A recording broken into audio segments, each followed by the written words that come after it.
it's such a DIY culture.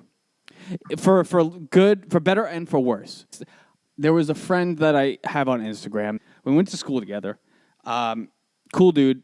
And he posted recently something super, super honest and real, is that like he's in, I think he's more into like artist management and beat making, maybe production. And he posted this whole thing of how, man, this industry that I'm trying to break into, let's say, because I don't know if break in is the right word, but trying to get some headway in, is beating the shit out of him. And 110% I understand that, because especially during this pandemic, the music industry has been beating the shit out of me.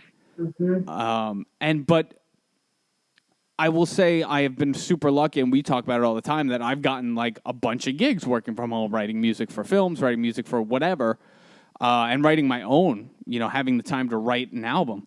But,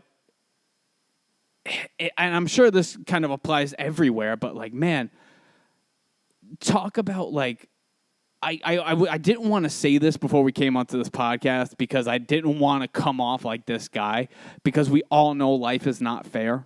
Life is not built to be fair, and it is not fair. And don't go into a competitive field if you think life is fair. But fuck, life's not fair, man. Well, I think the hard part is less of like for me, I get less beaten up when something happens, like out of your, like rain on your wedding, like shit that like bad shit happens. Life isn't fair. Life will knock you down. Life will kick you while you're down. What I think gets me the most is life is not what you put in, you get out. And there's going to be people that argue with me about that. But the amount of hustle and stuff that it feels like sometimes we're putting out there does not get the payout it deserves, especially when you look at people who don't put things out. Not saying actors don't put in a lot of work, but there are definitely people who just got born into things and just can do it and don't have to work hard for it. They have to do their job, but the hustle isn't there. Or they become an influencer because they made a watermelon explode one day and now they're making millions of dollars. There's little to no hustle and output or input that they're putting to get the output they return. And that's the part.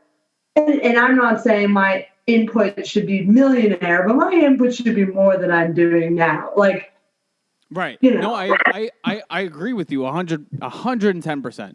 And I will give you the example of, and I don't want to get blacklisted and or canceled. So I will give you this example, and I will say, in a very broad sense, I'm not the best singer that there ever was. I'm not trying to be the best singer that there ever was. I'm a really good saxophone player and a really good songwriter. I work my ass off every single day to put out content. And it doesn't have to be perfect, right? Because I think people want to hear you and who you are, not necessarily like, oh, here's the perfect sounding, Instagram video or TikTok video that I've ever put out. And oh my God, like I think people want to see realness, right? So I've been putting out covers, and I've been putting out this, and I've been putting out that, and emailing and doing all this.